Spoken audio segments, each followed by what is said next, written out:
Finishing the string, Anakin not ducking the high in the string, but there's a little parry of his own. Here comes the pickup. Screw attack. Hey. Pressure, he's got it to the wall. Punish. Oh my God, he's got it backed up. Anakin, can he break the comeback? The blue stuff! Fighting games are awesome. Tons of larger-than-life characters, colorful stages, various ways to play the same character, and hype moments that live on forever. Of course, the thing that defines a fighting game is, see that character over there? Beat his brains in and look good doing it.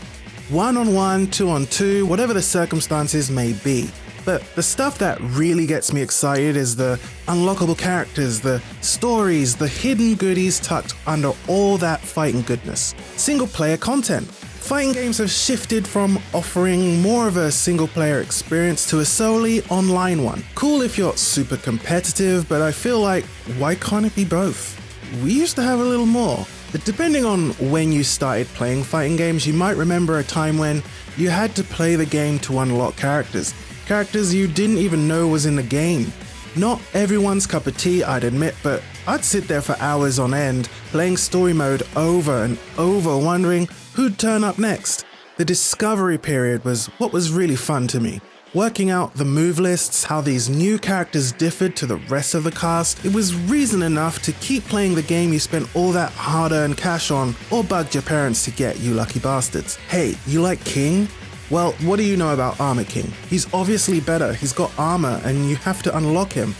Made sense to me. Different games had different ways of revealing and unlocking secret characters, but possibly my favorite was Soul Calibur 2, which instead of just playing an arcade mode over and over, it had you moving around the map, doing different challenges, learning backstories, unlocking weapons and characters who, if you played Soul Calibur 1, were little nostalgic reminders of characters from games past. The more I think about it, the more I realize that this feeling doesn't really exist anymore. The feeling of wonder has been moved to DLC reveals, and it's not like DLC reveals aren't insanely hype. I still remember when Namco hit us with the Anna Lay combo.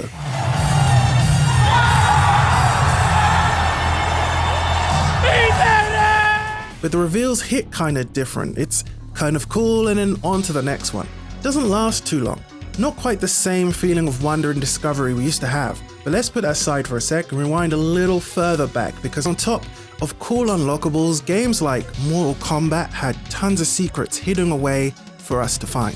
In 1993, the hottest fighting game at the time was Mortal Kombat, and you had 7 badass looking characters flying across the screen shouting gibberish like a kung fu movie. Characters whose move list and finishing moves you had to look up in the latest Games Master to even know.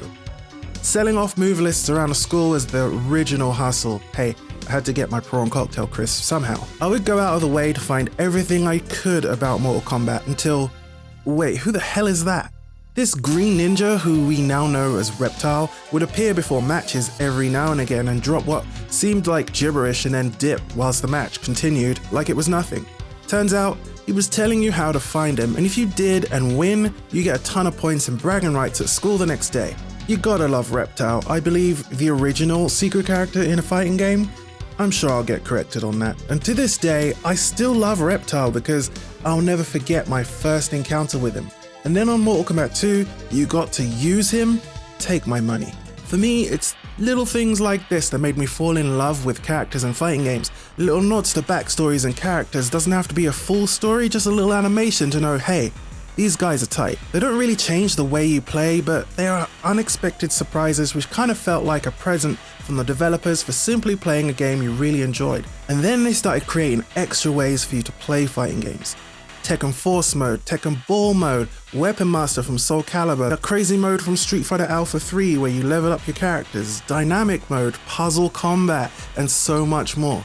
These were all on top of the standard arcade modes complete with endings, survival, team battle, and so on. Modes like Tekken Force mode reminded me of the Streets of Rage days and offered totally different ways to play the game.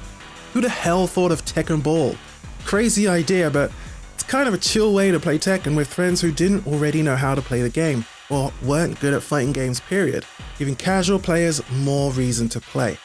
More importantly for me, there was always a reason to go back and play these modes, incentives, colors, unlockables.